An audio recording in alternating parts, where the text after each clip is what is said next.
The Precious Metals Week in Review, May 1st, 2015. Brought to you by Precious Metals International. Volatility continued this week as April came to a close and May began. Thursday saw a drastic sell-off in the stock market as concerns grew that a bubble in tech may be forming again, similar to the 1990s. Unemployment data in the US also remains volatile. The number of Americans filing initial claims for state unemployment assistance plunged lower by 34,000 claims last week, to a seasonally adjusted level of 262,000 claims, a 15-year low. The pace of U.S. manufacturing growth continued to be sluggish in April. The Institute for Supply Management, ISM, said that its index of national factory activity held steady at 51.5 for April, its lowest level since May of 2013. Any reading above 50 indicates expansion in the U.S. factory sector, and the stagnant number may be indicating that second quarter is off to a sluggish start. U.S. gross domestic product, GDP, grew at a meager rate of 0.2% on an annual basis for the first quarter. The figure was a sharp drop from the fourth quarter reading of 2.2% and was a much lower reading than expected by economists who were looking for a reading of 1%. The poor GDP reading came in just as the U.S. Federal Reserve was concluding its two-day monetary policy meeting. In its statement following the meeting, the Fed removed all references to a calendar date with regards to hiking interest rates. The April non-farm payrolls report, due out next Friday, will be even more closely watched for indications on when the Fed might raise rates. Ratings agency Fitch downgraded Japan's credit rating to A with a stable outlook, citing that plans to lower the corporate tax rate in Japan may increase uncertainty about whether the Japanese government will be able to generate enough revenue to service its debt. Japan's retail sales for March plummeted 9.7% year-on-year, but the sharp drop is likely due to last year's shoppers increasing their purchases in March ahead of the April increase in the national sales tax. Since no tax increase was forthcoming this year, shoppers may have gone back to their usual purchase habits. Analysts had expected the sales tax increase from last year to affect the data in this fashion, but the drop was sharper than forecast.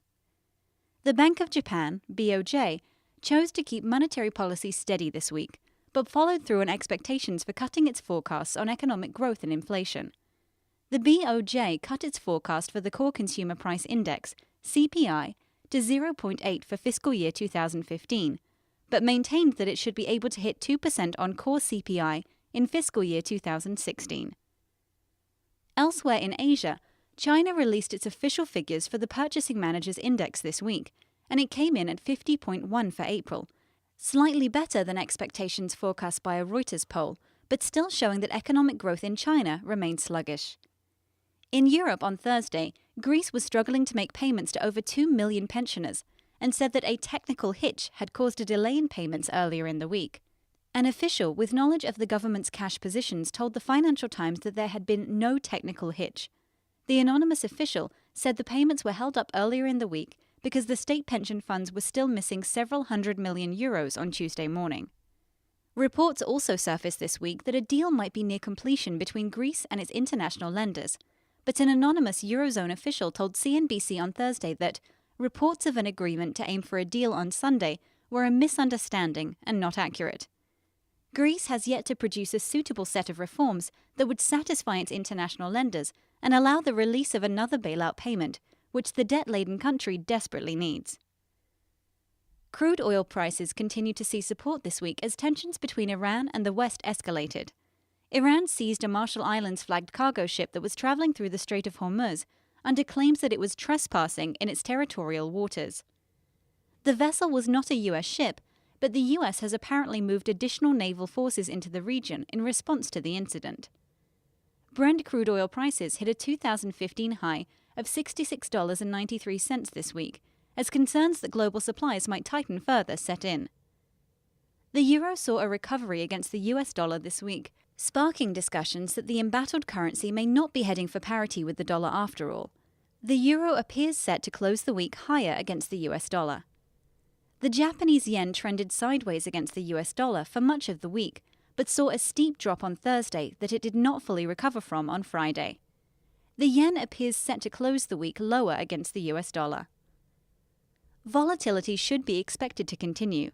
Europe continues to be in focus as we begin May, with the negotiation standoff in Greece remaining unresolved, an election coming up in the UK that is being classified as too close to call, and riots erupting in Milan, Italy at the opening of the World Expo on Friday.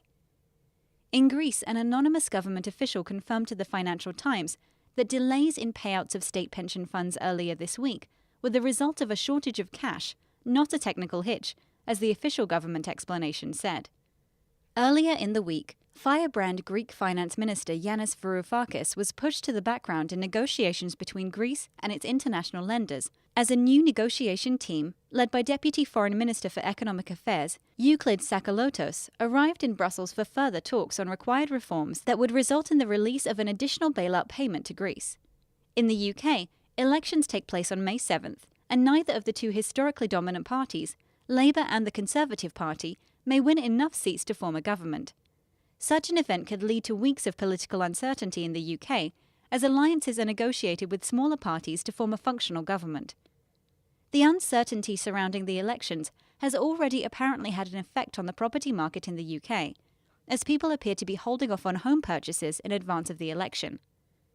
In Italy, riots broke out during what started out to be peaceful marches in protest of the opening of the World Expo in Milan. The expo is slated to last 6 months, with the theme of feeding the planet, energy for life, but has drawn heavy criticism for cost overruns and corruption. Protesters marched through Milan on Friday with banners stating "No Expo, Eat the Rich," and the protest shortly devolved into full-blown riots. The rioters lit a 6-story building and several cars on fire, prompting police to respond with tear gas and water cannons, according to the Associated Press. May 1st is also known as May Day, and has traditionally been known for anti-capitalist protests in many areas of the globe. Turkey also saw its share of violent May Day protests as crowds attempted to converge on Taksim Square in Istanbul in defiance of a government ban on such protests. Riot police were also called out in Istanbul and resorted to water cannons, rubber bullets, and tear gas in an attempt to disperse the crowds. Even the US saw its share of riots this week as events unraveled in Baltimore, following the funeral of a man who died in police custody. Baltimore, too, saw its share of burned buildings and cars this week as police forces attempted to control the chaos. As geopolitical unrest continues to spread across the globe, gold and silver prices have remained oddly stagnant.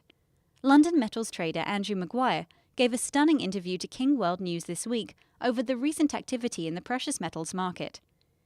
Mr. Maguire said, "Cutting through the deliberately bearishly painted high-frequency trading chart chatter, what we actually have is a gold and silver market that is structurally, technically, and fundamentally extremely oversold, and set up for a very large move higher. There is lots of evidence pointing to this condition, everything from the large, permanently embedded backwardations that we have been evidencing to the more granular evidence." Mr. Maguire closed his interview with, "Eric, the key question is, are investors ready for the coming price reset? Do they have the physical gold? If not, they must move very quickly because it's not possible for physical gold and silver to be held below true demand levels for much longer. Next week may see increased volatility as speculation over the latest non-farm payrolls report in the US increases prior to Friday's release of the data. Wise investors have continued to recognize the buying opportunities the current precious metals prices are presenting, acquiring additional physical product to assist in diversifying their investment portfolios against times of uncertainty. Remember that precious metals should always be viewed as a long-term investment, and that the key to profitability through the ownership of physical precious metals is to actually acquire and own the physical products, and to hold them for the long term. Always remember that you should never overextend your ability to maintain ownership of your precious metals over the long term. The Precious Metals Week in Review, May 1st, 2015. Brought to you by Precious Metals International.